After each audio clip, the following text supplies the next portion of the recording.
Hello, আমি সৌমি চলে এসেছি একটা নতুন রেসিপি শেয়ার করতে। আরে শুনেছি নাকি নেই যার গুণ সেই নাকি বেগুন।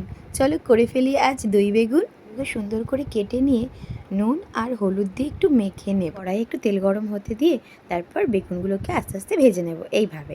চলো করে ফেলি। जिंदगी एक सफर है सुहाना यहाँ कल क्या हो किसने জানা। ও ভুলেই তো গেছি গান করতে করতে।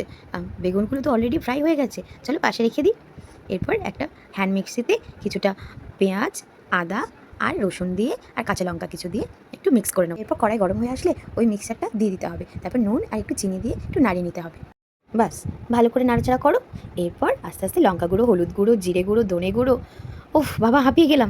এরপর আর কি, এবার এটা একটু ফ্রাই হয়ে আসলে হালকা একটু জল দিতে হবে যাতে মশলাটা লেগে না যায়, আর খুব করে নাড়িয়ে যেতে হবে।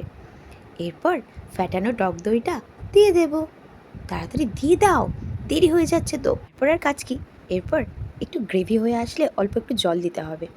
তারপর বেগুনগুলোকে দিয়ে দাও সুন্দর করে এরকম সাজিয়ে। ঢাকা দিয়ে কিছুক্ষণ রেখে দেবো যাতে মশলাটা বেগুনের মধ্যে একদম পুরোপুরিভাবে ঢুকে যায়। ওর থেকে একটু কাস্তুরি মেথি ছড়িয়ে দাও, বাস রেডি আমাদের দই বেগুন। ওয়াও কি সুন্দর হয়েছে দেখো, গরম গরম ভাত রুটি যার সাথেই খাও না কেন একদম দারুণ। Please like and subscribe, tata.